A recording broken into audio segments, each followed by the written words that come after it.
morning. Good morning. How are you? Great, and yourself? I love the shirt. I love the Oh, shirt. thank Oh, you. I think we are we officially doing merch or is it just your merch? Where are we It's at in that process? right now. It's just mine Okay. because I had to take pictures of the shirts to submit with my trademark. Okay. Okay. Well, I like the various colors that I see. I Thank like this you. red. Okay, Mr. Red, go. Thank you. All right. Good morning, Dimitri. Where you been, sir? Sir. Good morning. All right. Oh, so let's see. Let me stop this banner. Okay. I think I got everything that's supposed to be everything. Okay. Let's get this party started. Good morning. Good morning. Welcome, everybody, to our Saturday morning tea, where we discuss health information, news, education, information, certification tips, entrepreneurial tips. You name it, we probably have discussed it right here on the Saturday morning tea. So we are a hodgepodge, if you will, of information, not only from um, the host, co-host, all of that, but you. We rely on you as well to share your gift of information. All right, making moves. We rely on you all to help share your gifts of information for others. Because again, you never know who may need to hear what you have to say. So I'm Clarice Warner. I am the girl with the pearls, the founder and education director of the Professional Reimbursement Network, LLC, where coding education is key. And before I introduce my illustrious co host, today's episode is sponsored by the Professional Reimbursement Network's free email course on the 5 steps to become a certified marketable medical coder.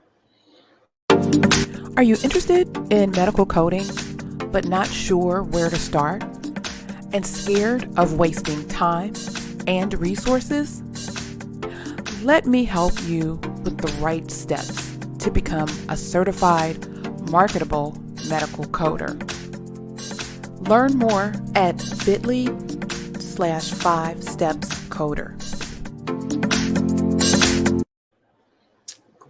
Great. Okay, so if you are in Clubhouse, and welcome to my Clubhouse listeners, followers, listeners, all the things. Feel free to click the link if you are interested in getting more information about the 5 steps to become a certified marketable medical coder. YouTube and Facebook, and I guess LinkedIn. You can check out the video description for the link. I need to investigate what really happens on the LinkedIn side. That's going to be part of my homework this week because I just threw it out there. Okay. So joining me today is my co-host, Mr. Jesse, the registered trademark coding nurse. Sir, introduce yourself and tell the folks all about you. Good morning, everybody. My name is Jesse. I live in Philadelphia, Pennsylvania. I have been an LPN for 29 years. In 2014, I transitioned into medical coding, and during the pandemic, I created the Coding Nurse LLC, where I help other nurses and people with clinical experience to transition into the wonderful world of HIM. Cool. And Fabulous. Go ahead. I went to LinkedIn. It's playing clearly. Oh, cool. All right. It's good. Well, that works. I saw it last week. I just didn't know. Like I don't get their comments, so maybe no one was commenting. Maybe that's what it was. Because I should be able to see like comments from all the platforms that we stream to. So, that they can't see mine though. That was the piece that I was like, really? Why would they do that? But they can't see anything that I push on this side. But we should be able to see anything that's being pushed. So. Well, welcome It's to just all a slight delay, but that's it. Well, everybody delayed. Okay. It's delayed over on YouTube. I don't know how. I think Facebook has a delay too. I think everybody has a delay. Okay. Well, welcome everybody, wherever it is that you're you're tuning in from. Let's see, what did Mr. Darius say? Making moves behind the scenes. All right, we see you. All right. But always listening. We appreciate that. We appreciate that. And we're already going to have to touch base with you about these behind the scenes moves that you are making. Because I'm sure they're big. Cool. And yes, he says we can hear us loud and clear. Well, I am excited about that. It's going to be a great day. I feel it in my spirit. All right. So let's get into it. Oh, so also, if you are on Clubhouse and you want to join in and add to the conversation, feel free to raise your hand. Don't be shy. Your opinion matters. Whatever it is that you have to say matters, and it's welcomed here. And then for my Facebook and YouTube, and I'm going to go out on a limb and say LinkedIn folks as well, just put your information in the comments. If it's a specific question for us, just add a Q in front of it so we know we can look out for a question and make sure that we answer it. But we can always, so we talk via chat and comments. So feel free to use those features as we proceed. Okay. And Mr. Jesse would be checking everybody and looking at everything. Bless your whole heart. Appreciate you. Yes. Okay. Let's see. All right. See, I'm doing a whole bunch of things. Can you tell? Can you tell? So today, for those who are just joining us, today we're going to talk about who's looking at you. Now, probably thinking, well, Grace, what in the world? What are you talking about? Well, we've talked about in several episodes, we talked about the Office of Inspector General, or IG. We've talked about the Department of Justice, or DOJ, and some of the findings and issues in those cases. And so we kind of went for the jugular. We went to the top of the food chain immediately. But today I want to kind of talk about, where does all of that begin? And can you guess where all of that begins? Well, it starts at the claim level. Yes, your claims that you submit actually gets those balls rolling. And I'll focus primarily on the government payers, Medicare, Medicaid, of course, our friends at CMS. But really, as I mentioned, it starts at the claim level. I believe on YouTube and possibly on the other platforms. I ran into an article, but I'll get to that article in a minute. But first, let's talk about this whole who's looking at you and what are they looking at and why and what's happening in the world. Because ultimately, the looky-loos, my friend used to say that all the time, the looky-loos are pushing that information and that data. And that information and data ultimately goes to the big boys, to the Department of Justice, to the OIG, and that's when that different type of ball gets to rolling. So CMS actually has this whole group or team or section or department for medical review and education. So, of course, it's ideal that you submit your claims accurately, clean, first time. Or even if you have to go back and tidy things up, the expectation is that the information that you are submitting is good. And so Medicare actually kind of manages that to make sure that they're receiving things that are correct. So they want to help you prevent improper payments, because oftentimes, unless they've determined that there's an issue, oftentimes your claims are going through and then you're going to get paid. And we've talked about this before. You'll get paid, but the key is, can you keep that payment? Because again, someone in this review process potentially has the opportunity to take a look at what that claim looks like while you've already received your money and then determine you can't keep that money and that money has to come back. So Medicare has contractors. Now, we talked entrepreneurship here. They have contractors. Keep that in mind, folks that are on the entrepreneurial path. Medicare uses contractors um, to help operate some of their medical review programs. Now, they have some big, large, huge contractors. And let me say this as well. While I'm talking specifically and focusing on our government payers, this type of process and this type of review happens with the commercial payers as well. So they also have contractors and folks who are doing the same thing and just validating the claims and making sure everything is everything as it relates to the information on there. And really, they want to make sure, specifically Medicare wants to make sure that these payments actually meet all coverage, coding, billing, and medical necessity requirements. That's pretty much what's happening and why they're checking and what they're looking at. And so really they're just going through and identifying any errors.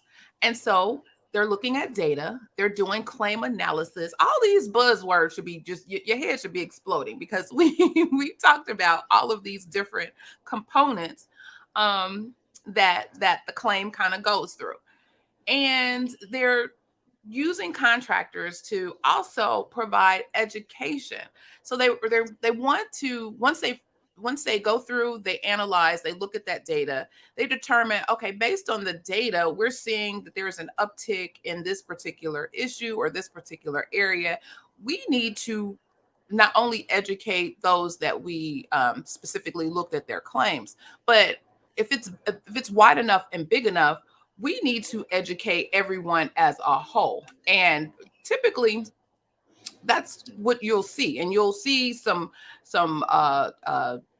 the med learn matters, you'll see the different transmittals, you'll see all kinds of things coming out and saying, hey, we need to educate some folks. And so when you start seeing those larger ones, that means they're seeing a lot of people with those types of issues.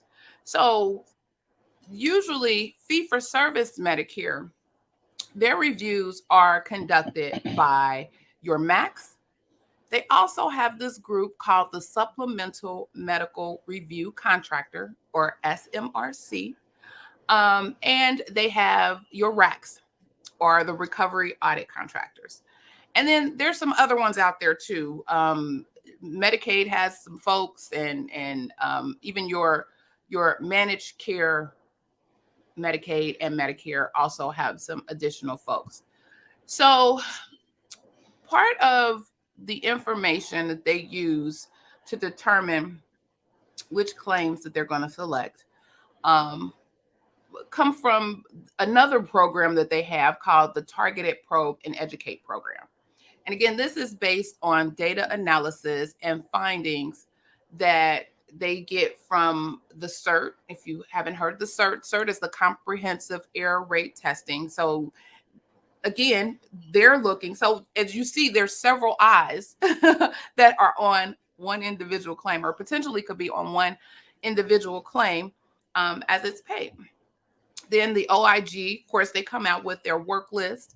The Government Accountability Office, or GAO, they also are working in tandem with the Office of Inspector General, and you will see some of their issues and items also listed on the work plan. And then the RACs also provide information on what they can do as far as the subjects that they're looking for. So again, they really want to help you with your claim submission and making sure everything is well in the world. And so they provide information that you need to know, your national coverage determinations. Those will help you kind of understand medical necessity for certain services, what's covered, what's not. All of that information is readily available at your fingertips. And so if you're billing certain types of services, you always want to go out and check and see if there's an NCD. You also have local coverage determinations, or LCDs. If there isn't a national coverage policy, it can be down at the local level. And all of these information, or all of the information related to those, are in the Medicare coverage database. So you can actually go out there and do a search. And I believe you can click on both NCD and LCD. And if you're putting in a topic or just want to be nosy, like I sometimes do, to see what's out there and what's changed and what's been updated, because they do update these things on a regular basis. The other big place are your CMS manuals. So, as coding professionals or health information professionals, you got to know the why behind some of the stuff. And this is the manual. These are the manuals. These are the things that kind of give you, well, why do I need to do this and that and the other? Well, these are the reasons why. So CMS has manuals. They have a benefit policy manual. They have a claims processing manual. They have a program integrity manual. They have several manuals. And so when you hear about, or people want to know, well, what's the black and white? Where can I find the information?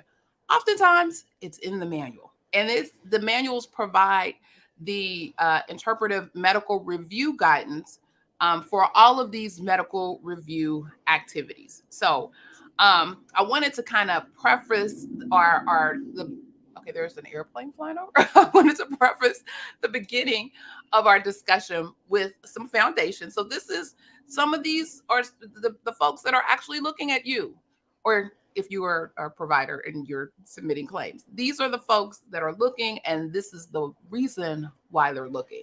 Mr. Jesse, did you want to come in? Let me mute. You pretty much covered it all. I have nothing to add, not yet. Look, it's coming. I know. I got my tea ready. Okay. So I talked a little bit about the probe and educate information. Let me see. Let me add this to the stream. Let's make sure it works. Okay, yay. Okay, so CMS has put together this document to kind of help you with what they're seeing, what they're doing as it relates to improving this whole claims review process, if you will. And so this program was designed to help providers one-on-one eliminate some of those errors and denials. And so again, when everything works, everybody benefits. So if the claims are submitted right, accurately, clean, going out, they're good. They will never need a targeted probe and educate. You probably won't even know it existed unless something happened. Now, this process is primarily for those who have high denial rates or unusual billing practices. Again, they will determine those things through data analysis. And once it's determined, then you kind of fall into this program and this process. And they'll kind of go through with you, well, what is the problem? Why are you over here? Let's figure out what's happening in your claim submission so they can fix them and you can move on with your life and get out of this cycle here. So it says, if you're chosen for the program, you will receive a letter from your MAC. Your MAC will then review 20 to 40 of your claims and supporting medical records. Again, that's where that review process come in. If there's no issues and maybe it was just a fluke, something happened and you all have internally, that's why it's important to also internally monitor what's going on in your shops. If you've internally determined that, hey, this is an issue, let's fix this, and you fixed it before they even came to you, but now that they've requested these records and they look and they're good because you've done the work yourself, then you're good. And you will not be reviewed, at least for a year, on a selected topic. If, however, they're not good, you will see the claims denied, and then you will have a one-on-one education session.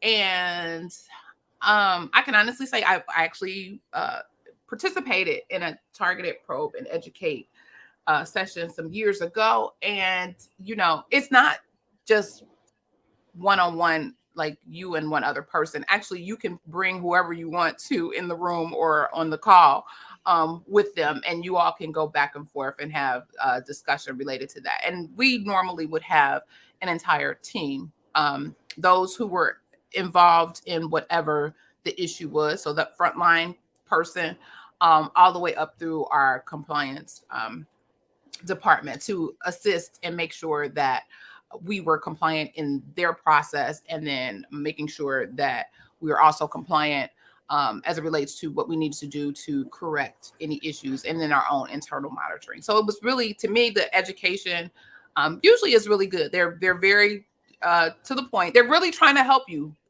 Most people think that the government is out to get them, and really they're trying to help you do the right thing. So then you'll be given a 45-day period to make any of the changes and improve. And then the cycle again begins. And so then they'll pull some more records, and then they'll take and see. And so that goes around and around and around. So some of the common errors that they see, of course, are the signature of the certifying physician was not included. Again, it depends on what type of document that they're looking for. There are several documents that of course, all of your documents should have a signature of the person providing the service. But like if it's a durable medical equipment, there are certain documents that require signatures, et cetera, et cetera. The encounter notes did not support all elements of eligibility. The documentation does not meet medical necessity, and that's usually a big one. Missing or incomplete initial certifications or recertifications. So those are some of the common things that they see. And then what if my accuracy still doesn't improve? Well, this should not be a concern for most providers and suppliers. The majority, again, who have participated in the process saw that what the error was and agreed that the error was there and fixed those errors and went on about their merry way. But if you continue to fail to improve after 3 rounds, then you're referred to CMS for next steps, and see how, again, it starts with that one claim that could potentially move you through the cycle that is trying to help you, that eventually moves to the cycle that may not be as helpful. Okay, I'll pause there. Mr. Jesse, you have anything on that? I haven't. This is the first time I've heard of the Targeted Probe and Educate program. I think it's great. I'll let you go a little further because I have a very recent example of just how people get tricked up in these claims. Let me save my tea. Hold on. Okay. So yeah, so this program has actually been here for a minute. At least it's been here for a minute. At least 5, maybe 6 years. It's been out for a minute. But again, maybe if you haven't been chosen or your entity hasn't been chosen to participate, then you probably wouldn't even know they were out there. But I've been in some places where we were chosen to participate, so I am quite familiar with the Targeted Probe and Educate process. So then another piece I wanted to mention, where is it? So the supplemental medical review contractors. So they are also there to kind of look, and they're looking at everything. They look at Medicaid, they look at both Medicare Part A, Part B, and they look at the durable medical equipment claims. And again, they're looking to see whether coverage is being followed, coding, payment, and all billing requirements are being followed. Again, they identify a lot of their things based on the CERT program. They also, like other professional organizations, can reach out and say, hey, we're noticing the XYZ, can you take a look? So professional organizations can weigh in. And then all of the federal oversight agencies also weigh in at some of the things that they look at. And then, of course, CMS can request a special project, and they'll look at that as well. So if something is happening and there's a special project, trust and believe your SMRCs are involved. Now, ADRs, you may have heard that term before. That is additional documentation request. At the printing of the information on the CMS website, and so I don't know if this has changed. I'm assuming that this is current. Our current SMRC is Noridian Healthcare Solutions. Now, with that being said, even though I think Noridian is also somebody's Mac, but even though they may not be your Mac, they're still an SMRC, the SMRC. And so it will be advantageous for you to take a look at the Noridian website. Check out what their policies are. Check out you can kind of understand the flow of how they determine different things based on the information that they publish. And they publish educational information. They publish all of those things. So it not only take into account your Mac, but take into account what's happening over here on the Noridian side of the world as well, because again, they are part of the review process that could still look at your records and ask for additional documentation requests for a selected medical review.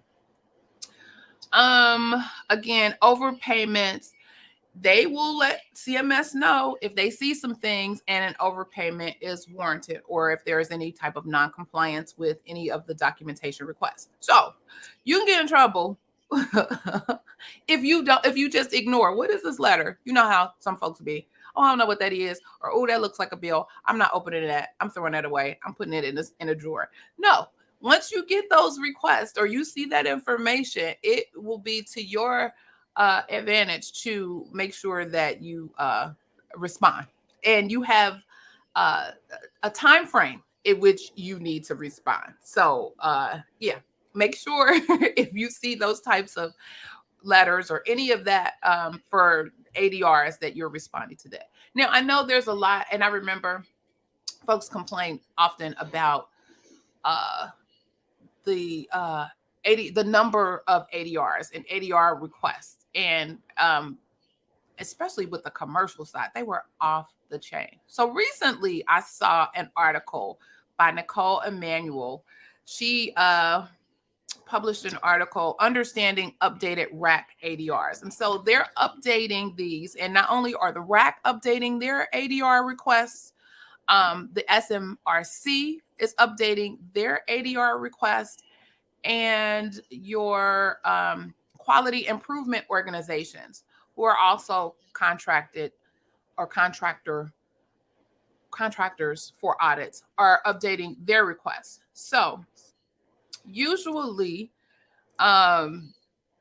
they look at, so it's crazy because each bucket kind of has a set number of how many they can look back or look at during a specific time period.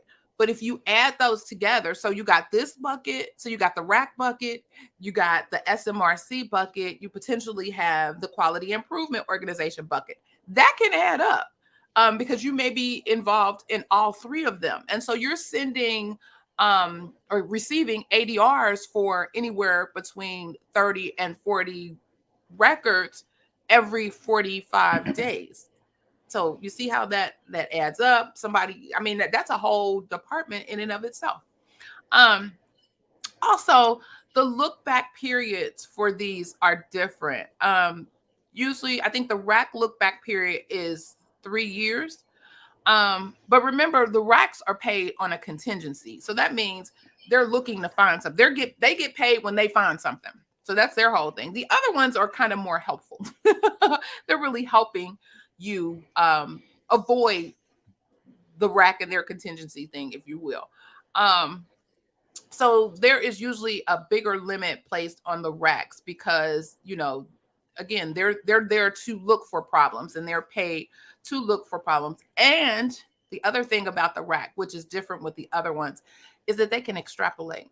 So if they see like a higher percentage of errors, then they can take into account that this must be a well-known problem after time. This is a well-known problem within this organization. And instead of going back and looking for additional records over and over again, they'll say, you know what? We keep seeing the same thing. We're going to extrapolate the findings to all of the records for the last 3 years and come up with a wonderful payment amount that way. So, yeah, all of those things are happening, and all of these people are looking at you, if you are a provider, or your entity, when you are submitting the claim. So I just wanted to, there's a whole process that happens before you get to the big guys, and just wanted to kind of introduce you all to that process and some of the things that you can do to kind of circumvent that process and making sure that you're sending out your information and your claims clean. Mr. Jesse. What I have heard some providers say, especially smaller independent providers, is when they call their Macs, because you can call your Mac and ask questions, they can help you. Mm-hmm. But the number one complaint is that they don't get consistent information, which I can totally understand that. It's just, how do they get to, like, they should have some kind of, not an account manager, but there should be somewhere where they can call to get some qualified, consistent help with the claim, because that's where it all comes from. Because, and I'm part of a billing and coding group on Facebook, and it is crazy how the amount of billers that just try different modifiers, try different codes to see if it'll get paid. Like, it shouldn't be trial and error. It really shouldn't. There needs to be more consistency and more transparency, and it's really not. So I don't know how that piece gets mapped out, but if they get that mapped out, I think that would make a whole lot everything else a lot smoother.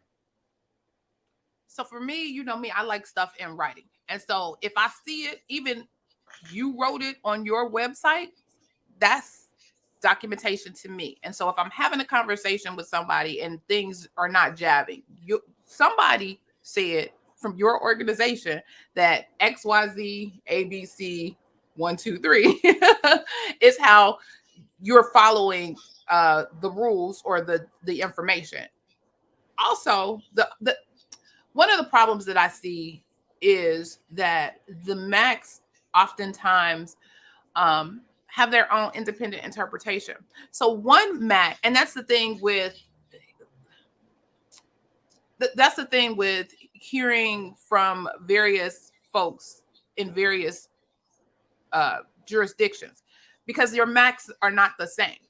And so while one thing may flow through one Mac based on their interpretation and what they do, it may not also be the same thing for another Mac and their jurisdiction. So it's really, really, really important that if you're having these conversations, biller to biller, coder to coder, that you're all in the same jurisdiction, because it may not be the same. And then if you hear somebody say, oh, well, we do so and so and so, ma'am, that's over there, and you try that over here, it may not work for you, and it may not turn out well for you. So I think that's another thing that folks, when they're having their conversations, they need to be real specific about, okay, my jurisdiction is so and so and so, or my Mac is XYZ.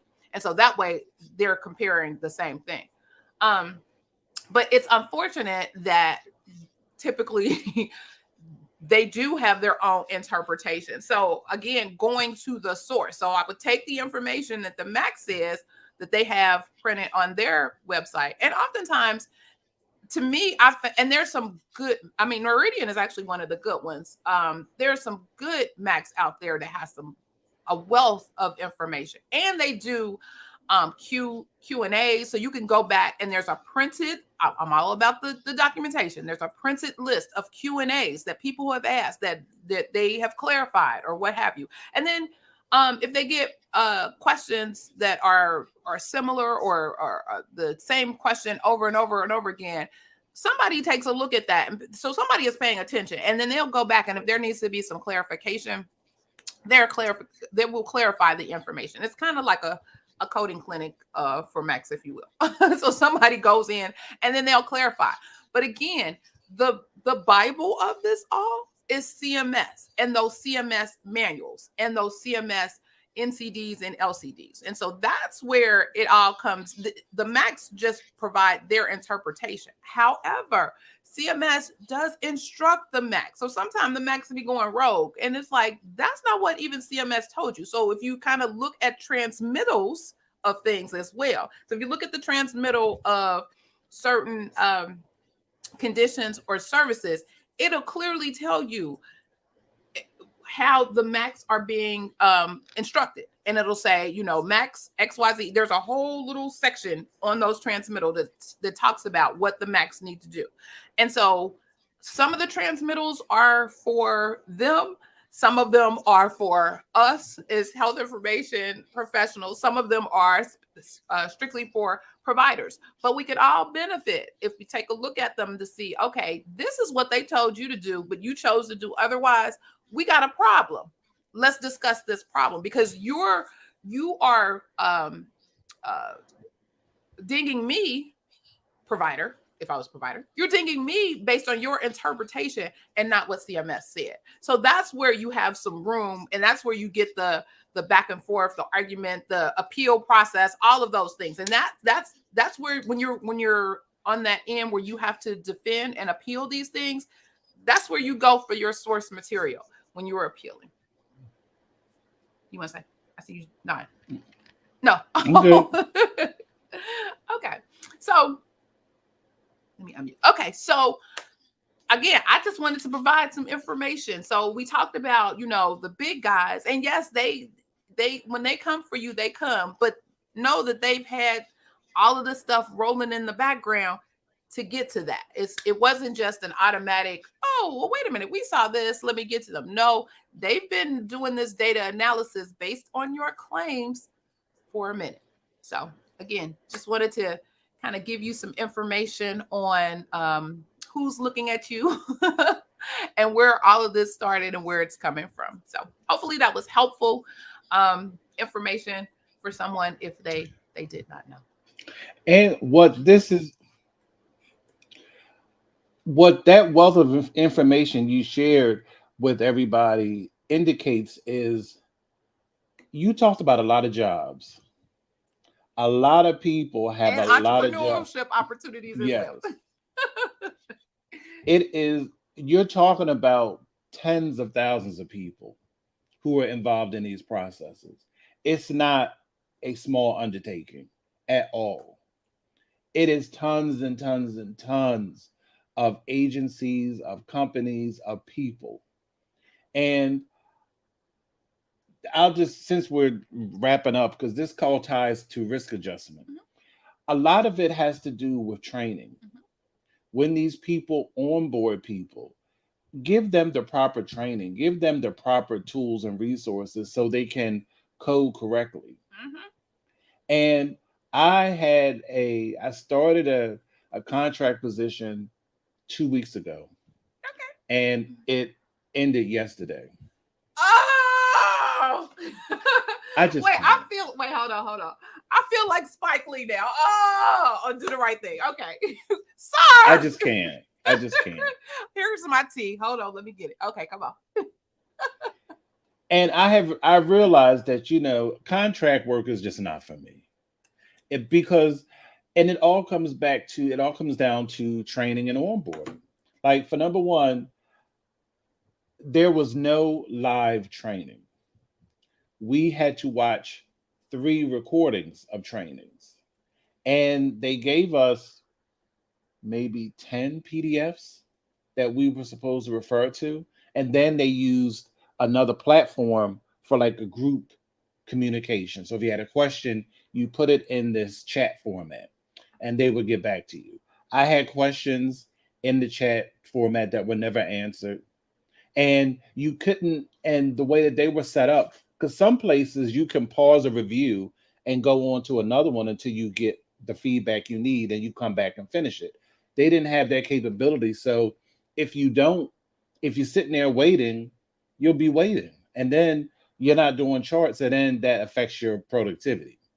So at the beginning, pardon? Even at the beginning, like there wasn't a grace period as you're onboarding where if you had questions or whatever, I mean, immediately the productivity thing kicked in.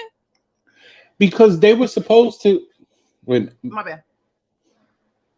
they had this thing called when you first, because of course when you first start they review your charts, but they're supposed to review every chart, or it's about, allegedly.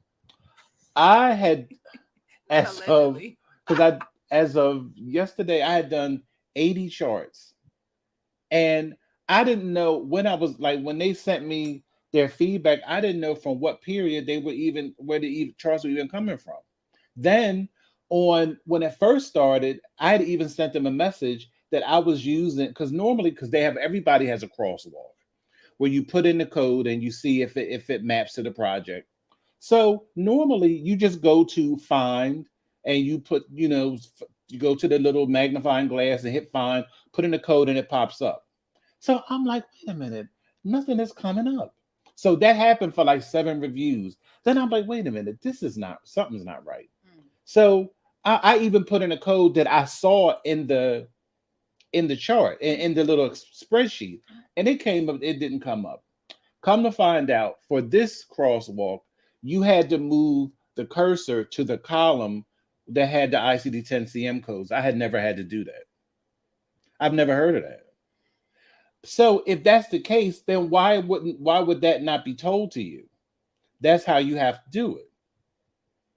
So is there training material outdated and maybe a process has changed or something? I mean, again, on it's there's still their responsibility to make sure that they're providing the accurate training or the most up-to-date training for people coming in. And to your point, even if they are providing their training online or using these modules, somebody should come back and have either a conversation or update or something to say, okay, yeah, back here, or be available, because you can do recorded online training but still have the person in the room available to answer questions real time.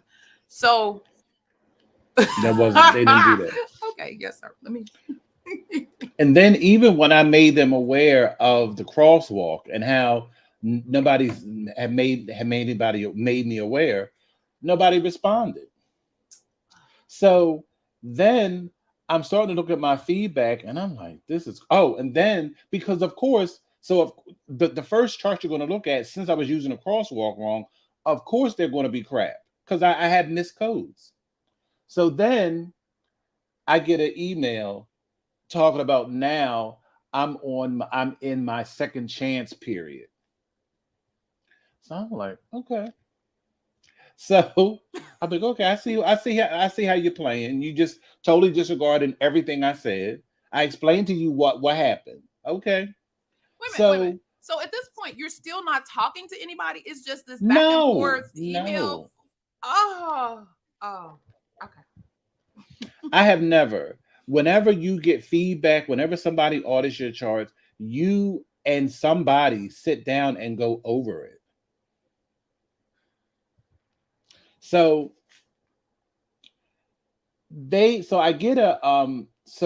I get I get a review from something I had done the day before, and the person was diagnosed with seizure disorder, which clearly maps to any kind of risk adjustment.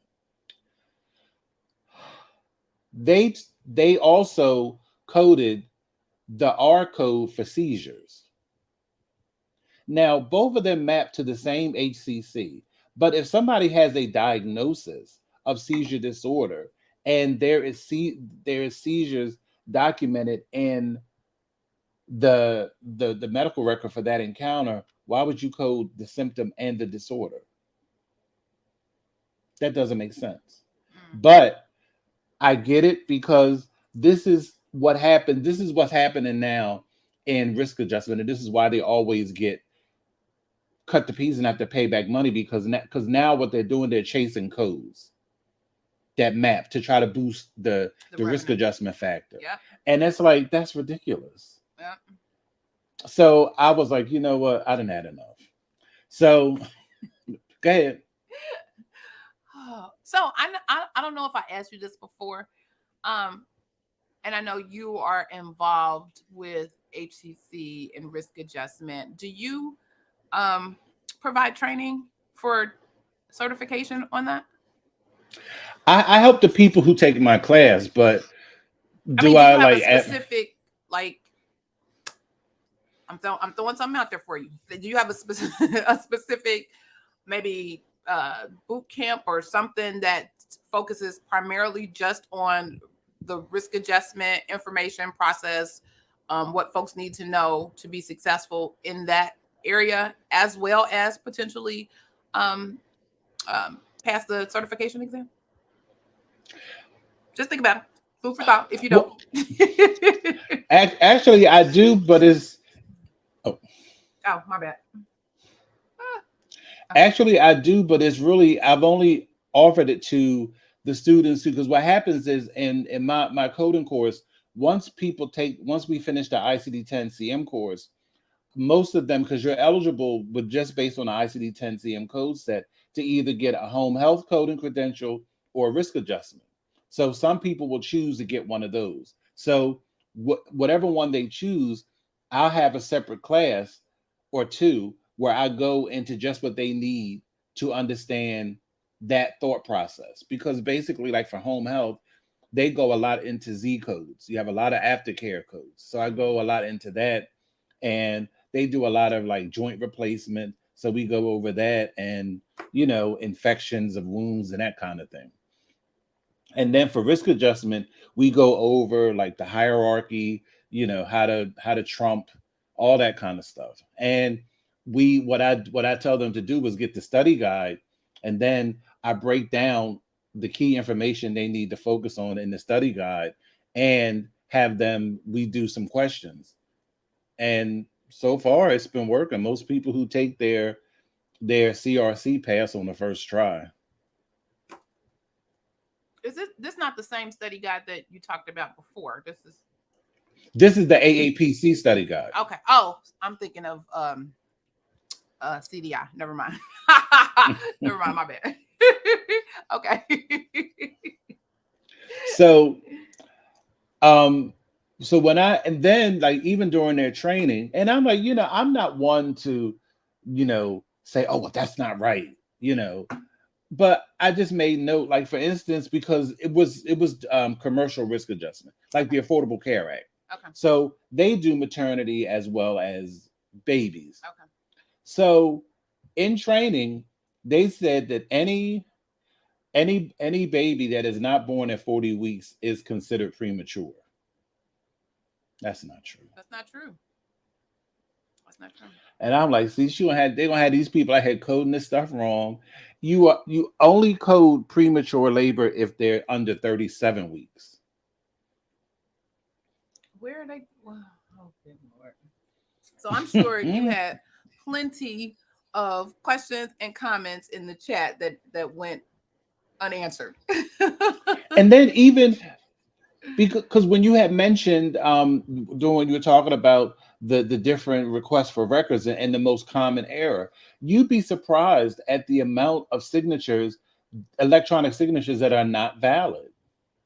And what they do is, I guess they call themselves trying to cover all the bases. You can see as many as 4 electronic signatures at the end of a document because they have all these different phrases, and hopefully one of them is what you need. But they'll have phrases, but some of them won't even have a credential after the end of their name. Like, come on. Like, that's just basic stuff. So anyway, there was a phrase that was not in the document that they provided. So I put in the chat, I said, is this, and I put the phrase in quotes, is this an acceptable statement? If they answered it, so did you. So I just was I was very gracious. I bowed out gracefully. I just sent the account manager an email and I told her, I said, I'm having too many issues with the workflow. So I'm just going to resign effective immediately. So not even 5 minutes later, here she comes with this email. Oh, well, is there anything we can do? Is there someone that maybe if you could talk to someone and they could help you? I'm like, talk to somebody. Who talk to who? Who's the I mean, I have sent messages. I done put in place messages. Nobody. So they don't give you a contact person? Like, No. there should be some sort of, I want to call it mentor, but there should be somebody as a new person coming in to kind of walk you through their process, their system, or whatever. When you have questions, okay. So she was like, "Are you available for a chat?" And put her phone number down and everything. I just responded back with one line: "No, but thank you anyway. Have a good weekend." Oh my god.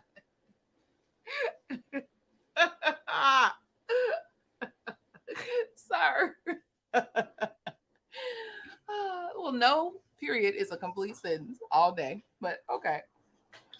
I mean, at, yeah. At some point, they should have seen the amount of information or questions that you were putting out there, gathered them, and reached out to have a conversation. Because me personally, if I see a whole bunch of stuff going on, nobody is typing all of that. So that's time to come together and have a conversation. Let's talk. Let's figure out what is whatever, and help them. Who does that? But that's why I've just decided. I'm like, you know what, this, because I hadn't worked a contract job in, I want to say 3 years, almost 3 years, for that very reason. Because the last contract position I had questions, nobody was responding. And that's why I'm like, that's why this one I'm just gonna shut it down. Because people aren't going to change. They're gonna do what they do. So I was like, I wasn't trying to give no feedback, wasn't trying to say nothing. No. Just send me the shipping label so I can send you your laptop back. So 3 years ago, I did all that. I reached out to my manager. I'm like, listen, I'm asking questions, nobody's responding, and I don't want them to say that I'm not meeting productivity because I need questions answered. So this is the account manager for the agency I was working for. She was like, "Oh, okay. Well, I've heard that from some other people." She said, "How about if I can get a meeting for everybody to talk to, someone from there, so they can get it all worked out. You can ask all your questions." I'm like, perfect. So she emailed me and told me when they were going to set up the meeting. The day before this meeting was scheduled, she called and told me that they decided to terminate me for lack of productivity. That's not the kicker. The kicker is then the company itself called me and told me that since I was being unproductive, they were not going to pay me for my last week. Oh. Okay, yeah, that's the kicker. Because then So, there will be some knocks on somebody's door.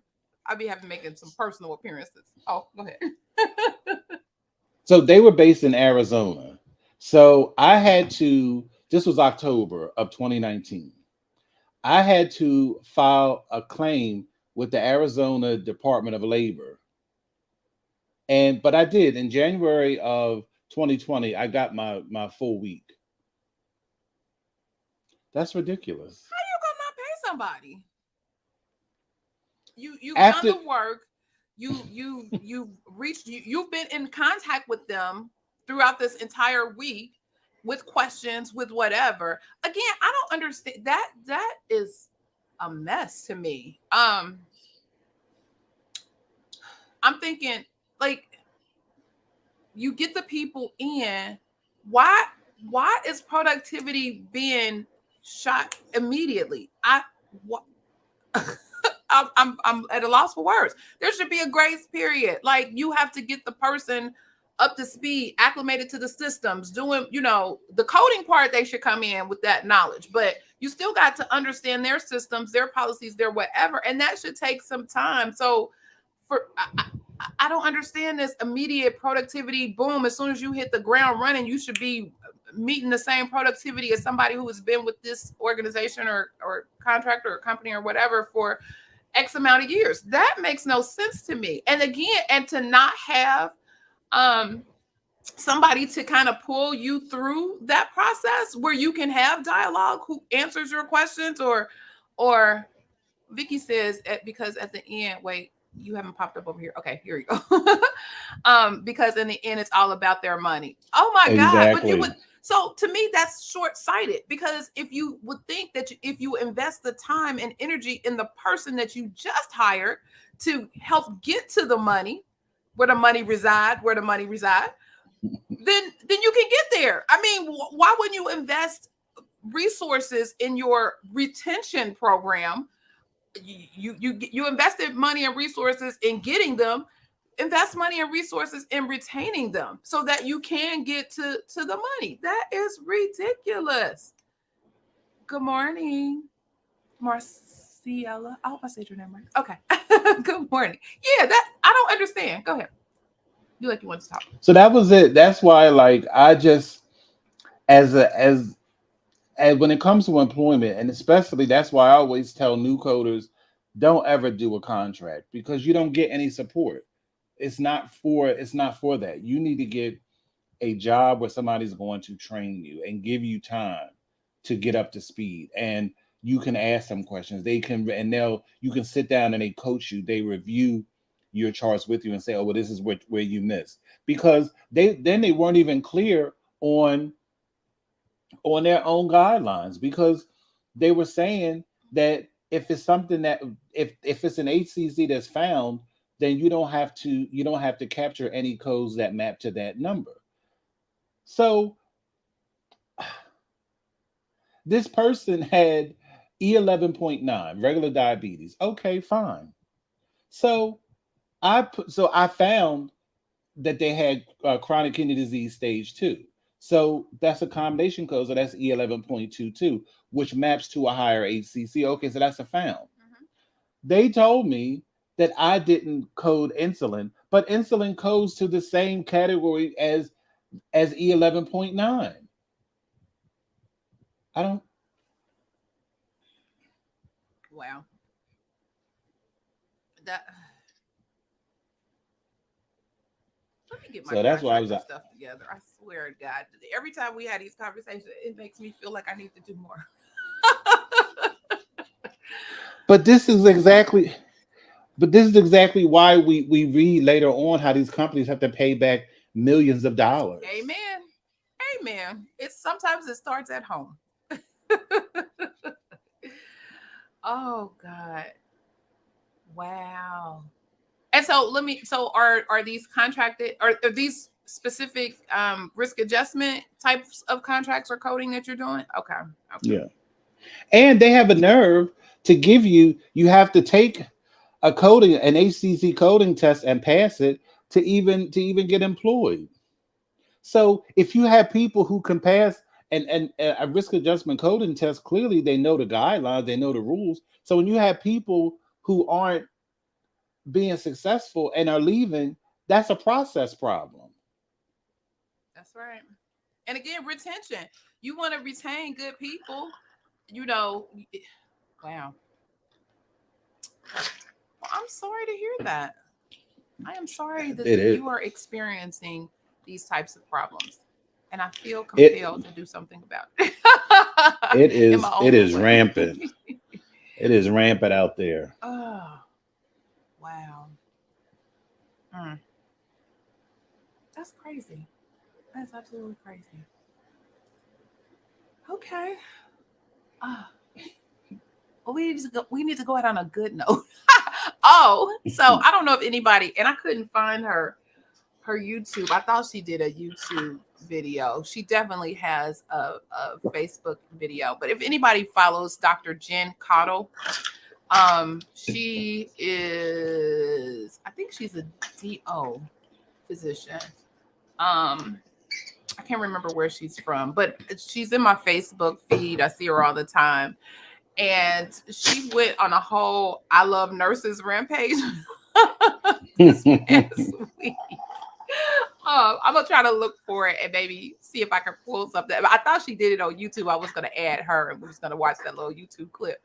But I saw it on Facebook and she was like, nurses get the nurses week, they get the nurses day. And she had some good points about um nurses. She's like, nurses show me how to um do a proper EKG in the clip. She said nurses showed me how to do to actually perform like a IV drip. Nurses show, because nurses are hands on, and so she went through the whole, her love letter to nurses, I think is what she called it. And I don't know if it's all related because all of this stuff seems to be coming out at the same time.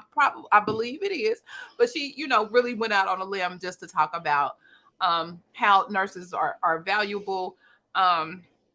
Again, I have been sharing that whole discussion we had last week, and if you missed that video, oh my God, you gotta go back and check that out. But a lot of them were saying there was a better way for the AMA to do that. I still believe that. Like, where's your kindness and where's your grace? It's one thing to show, and the nurses did it. They just talked about what they could do and what they were responsible for and what they bring to the table and what they offer. There was no attack. And I felt like what the AMA did, instead of showcasing or talking about what they do and what they bring to the table, etc., there was an attack. And I think that's where I felt the shots fired, because I felt attacked, and I'm not even a nurse. And on top of it, it was just patently misogynistic. Yeah. That's what did it for me. I'm like, this is because nurse practitioners are overwhelmingly female. That's true. So yeah, I'm still down with the nurse. Are you down with MPP? Yeah, you know me. I'm down with MPP. Yeah, you know me. Non-physician practitioners. Mm. If you don't know what MPP means, okay. Mm. The music stays in my head. I'm sorry. Right. All right. Oh, we talked about me coming that week with Tabitha Brown. That's the week of the national. I got to be at the. Oh I said, Lord. sure. I was like, I looked at my calendar like, you have got to be kidding. That weekend, I'll be in Columbus at the AAPC National. So if you're joining, if you're Yeah. coming out, look for me. I'll see you at the. Oh. At the I want to tell you, Go ahead. AAPC is getting into risk adjustment. They are hiring risk adjustment coders to work for them. They are starting to do staffing. Shut up. No, there's a contract somewhere. See, I keep telling y'all, there's a contract somewhere. Because let me tell you, I had just, I just filled it out, and they did send me the little test, the little guidelines. Why did they call and say, we haven't received your results back yet? I'm like, AAPC? Is that you? Not is that you. So they reached out to you, or did you reach out Yeah, to them? they had an ad. Oh, okay. I applied to the ad, and they sent me the feedback. Because first you had to fill out something else. Then they sent me the little quiz and the assessment with the guidelines and all that. But I got busy with this new position and all that. So I got a phone call. It was yesterday. And sure enough, it's an AAPC. I'm like, they are really following up with these people. I'm like, how many people do they need? Where the money reside? Where the money reside? Well, if you if you follow down that path, I pray that all works out. I would not want to have that conversation about them folks on the Saturday morning tea. No, I'm good. I have realized it's just I've just got to do my entrepreneurial thing. I got to make it happen on my own. To that end, I do have a credentialing client. Yay! Congratulations. That's what's up. Thank you. Just remember patience when dealing with these credentialing folks. Patience. Whew. Again, my hat's off to all the credentialers in the world, because, whoo, Jesus. Be like, are you kidding me right now? Oh, you didn't put a period. Nope, you got to send that back. What? Are you kidding? You can't just delete that period that I just sent you? What? Oh no, you got to send the whole thing back. And then, I had the one case where we submitted all the documentation and all the information. They sent, and we had the conversation. She on the provider only had Medicaid, not Medicare. We had that conversation. She did. It wasn't necessary. Great, hooray! Send me the information. Why was the information she sent me application for credentialing for Medicare and Medicaid? I said, are you kidding me right now? We had the conversation, ma'am. So that one didn't work. She had to send me a whole new application that was strictly for providers who only have Medicaid and start the process all over again. I wanted to get in my car. I wanted to get in my car and take a trip and knock on somebody's door. But yeah, because that's what hats off. Because that's this provider situation. She has Medicaid, but she wants to get Medicare and commercial now. And commercial is not bad. Everybody's stuff is different until, like I said, I'm so grateful, at least on the behavioral health side, that in our state, they are putting together this process that is a one contract and done. So you do the one and it goes to all of the providers and you're good. So I am so grateful and thankful for that. But for others and other things that they want to do outside of managed, it's primarily for managed Medicare. Outside of that, the process is sort of the same, but you got to just be mindful of the little things that vary. And that's where you be like, well, wait a minute. Well, what is this? Well, what, and I just keep like a notebook of all the information of all the whatever, when you have the conversation with that provider, gather all of the documents, all of things that they don't even think about, get it all. And so you can have it. Otherwise, you're always back and forth. Well, what about this? Well, what about that? Get all the information up front so that way you can operate without having those additional back and forth conversations. Unless you just like talking to them and you just want to, that could be a building point. But neither here nor there. Cool. Well, that's great. Congratulations on that. And see, forget them contractors. Exactly. Trying to drive you crazy. I can't have them driving my co-host crazy at all. We need you with the same mind coming in here on the Saturday morning tea. That's right. Well, Mr. Jesse, do you have any additional closing thoughts? We are at the top of the hour. I'm just glad we're here for another week. Yes. And we always bring value. I try when something comes in, I say, well, wait a minute, this sounds like something that somebody may need to know. And so it was a learning for me. Well, I knew about the Target Probe Educate. I did not know that they were changing the ADR amounts and playing this game, because it's really a game. So yeah, we only going to do this amount of ADRs on the racks, but we could still come after you just through another agency and get more for the same. And so it's a game. And so it's like, oh, this is what we're doing. Okay. But to your point, keep doing all of that, because somebody on the back end is being employed for that. So on both sides, both on the provider side. And if you are a provider or know a provider or working with a provider, particularly a smaller provider or individual provider, this is where if you don't have the knowledge or the capacity, you may want to tap in with somebody who does. Hey, we need some help to make sure our stuff is good. Don't just feel like, oh, and I've seen this, and it drove me absolutely crazy. Oh, I just got a list of all the things that we do and we code for, and so I'm just sending that out. What did the documentation look like? Oh, I don't know, but they tell me they do whatever. Oh, Jesus. I'm like, okay. You should, y'all need my help.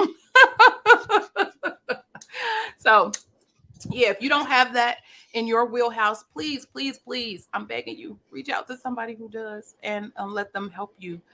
So we won't be talking about you on an OIG or DOJ thing where you end up having to pay a whole bunch of money. Go ahead. As Dr. Phil used to say, let me know how that's working out for you. I love that. Let me know how that's working out for you. Yes. Well, on that note, Thank you again for joining the Saturday morning tea. Was the tea spilled today? Yes. Absolutely. Yay. So if this information was valuable for you, and yes, Vicky said, thank you for spilling some tea. Let me see. There you go. So if this information was valuable for you, help us share this message. So share the videos. That's you can have that conversation. Girl, did you see the tea yesterday or today? And what they were talking about? You got to look at this. Are you involved in this type of these types of services or ICD-10 or any of the things? Share the video. So of course, like the video, but sharing is caring, and sharing is important so we can get our message out to multiple people. And then also subscribe to our channel, the Professional Reimbursement Network. I have a goal of subscribers. I'm not there yet. I need several thousand subscribers. My current goal is 5. Eventually it's 10. I'm gonna keep going. That's right. It's so many people out there in the world. Somebody could be a subscriber. So share that information. Subscribing is good. It doesn't cost you a dime to subscribe to the channel. Now there are other types of subscriptions that are monetary, but just to subscribe to a channel doesn't cost you a dime. It's free 99. So subscribe. You can also, well, we'll get to that later, because we will begin the process where we're reaching others for specific things, and we may do kind of membership type of activities that's coming down the pipe for my co-host and I, and so we can help you in some other things. I was trying to throw you a carrot out there, sir. Like I was dangling it. You know how I do. Okay. Also check out the Coding Nurse channel on YouTube. Again, he has some valuable information, and he discusses some of his classes and services that he is also providing. He's also providing certification. So if you or somebody you know who are branching out and they're providers and wanting to do their own thing, he provides some certification services. So check him out on that as well. Last, of course, but not least, to my Clubhouse folks, make sure you click on the green house to join in the fun on our club, and you will get notified of our live broadcast.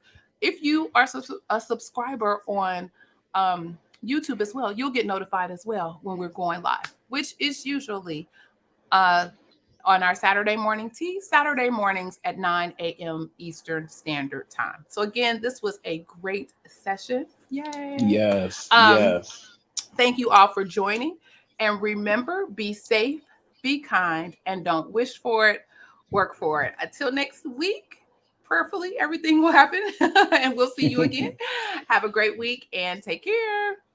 Bye-bye. Bye-bye.